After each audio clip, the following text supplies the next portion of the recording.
Matahari baru saja menyapa, namun denyut semangat di Lasem Rembang sudah tak terbendung.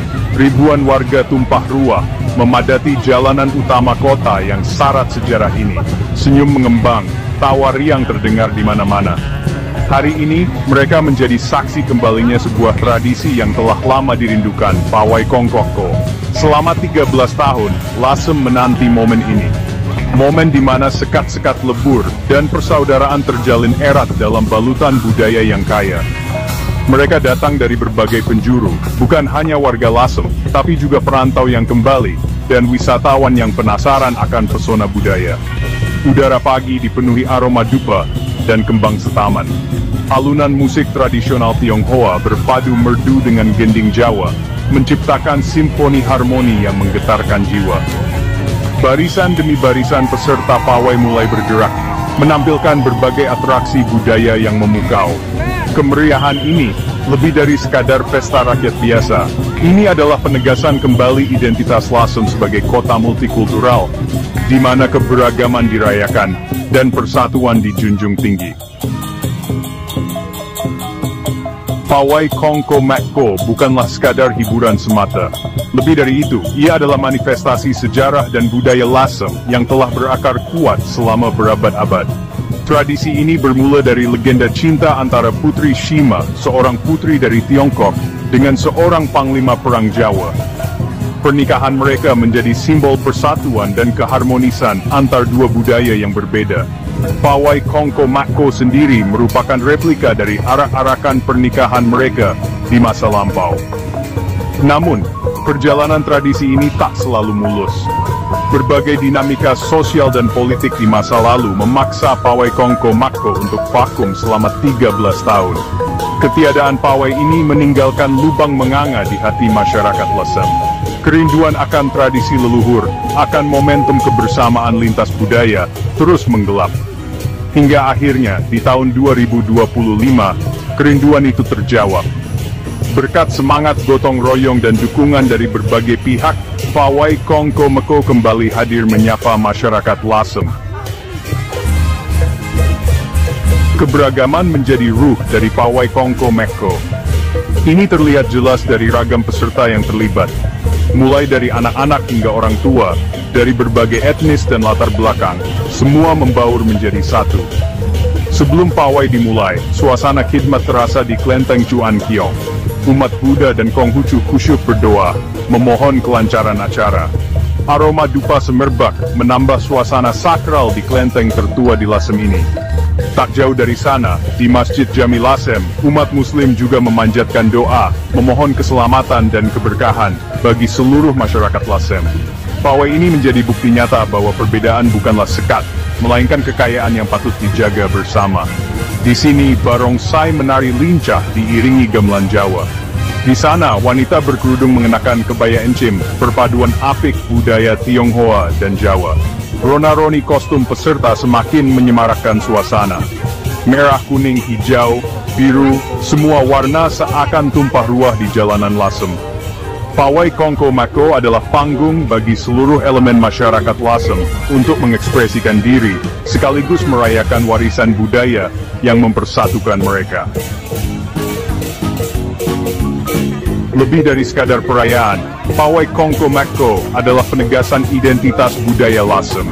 Kota ini, yang Arab dan Eropa melebur menjadi satu, membentuk mozaik budaya Lasem yang unik.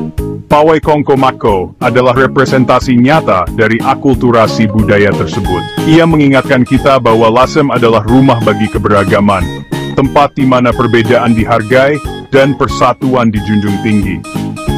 Di tengah arus globalisasi yang semakin deras, mudah bagi generasi muda untuk kehilangan jejak budayanya sendiri. Namun, Pawai Kongko Makko hadir sebagai jembatan yang menghubungkan mereka dengan warisan leluhur. Melihat antusiasme anak-anak muda yang turut berpartisipasi dalam pawai ini, kita patut optimis. Tradisi ini akan terus lestari, diwariskan dari generasi ke generasi, dan menjadi simbol keharmonisan dan persatuan bagi masyarakat Lasem. Pawai Kongko Makko bukan hanya milik satu golongan, tapi milik seluruh masyarakat Lasem, ujar Ibu Sri Mulyani, Kepala Dinas Kebudayaan dan Pariwisata Kabupaten Rembang, saat ditemui di sela-sela acara. Ini adalah momentum untuk kita kembali bersatu, mempererat tali persaudaraan, dan menunjukkan kepada dunia bahwa Lasem adalah kota yang damai dan toleran. Senada dengan Ibu Sri, Bapak Tan Hock Liang, Ketua Panitia Pawai Kongko Mako, mengungkapkan harapannya. Kami berharap, pawai ini dapat menjadi pemantik untuk membangkitkan kembali sektor pariwisata di Lasem, ujarnya.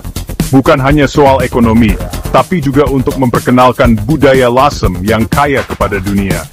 Antusiasme masyarakat dan dukungan penuh dari pemerintah daerah menjadi angin segar bagi keberlangsungan tradisi ini. Diharapkan, Pawai Kongko Mako dapat menjadi agenda rutin tahunan yang mampu menarik wisatawan, baik domestik maupun mancanegara. Kembalinya Pawai Kongko Mako membawa berkah tersendiri bagi masyarakat Lasem, khususnya di sektor ekonomi. Para pedagang kecil dan pelaku UMKM merasakan peningkatan omzet yang signifikan selama acara berlangsung. Hotel-hotel dan penginapan penuh dipesan, menunjukkan dampak positif bagi sektor pariwisata. Namun, kesuksesan penyelenggaraan pawai ini tidak lepas dari berbagai tantangan. Lonjakan jumlah pengunjung menimbulkan masalah klasik, yaitu kemacetan dan keterbatasan akses transportasi. Kapasitas penginapan yang ada pun tidak mampu menampung seluruh pengunjung yang datang. Kedepan, kami akan berkoordinasi dengan berbagai pihak untuk mengatasi masalah transportasi dan akomodasi, ujar Bapak Tan Hock Liang. Kami juga akan terus berbenah meningkatkan kualitas acara, agar dapat memberikan pengalaman terbaik bagi pengunjung. Kembalinya Pawai Kongko Mako setelah 13 tahun vakum adalah sebuah pencapaian yang patut diapresiasi. Lebih dari sekadar pesta rakyat, pawai ini adalah simbol kebangkitan, semangat persatuan, dan penegasan identitas budaya Lasem. Tentu saja, masih banyak pekerjaan rumah yang harus diselesaikan. Perbaikan infrastruktur, peningkatan kualitas akomodasi, dan pengelolaan event yang lebih profesional menjadi kunci untuk menjadikan Pawai Kongko Mako sebagai agenda wisata unggulan. Namun, melihat semangat gotong royong dan antusiasme masyarakat, kita patut optimis. Pawai Kongko Mako adalah lentera harapan, bukan hanya bagi masyarakat Lasem, tapi juga bagi kita semua, bahwa keberagaman adalah anugerah yang patut disyukuri dan dirayakan bersama.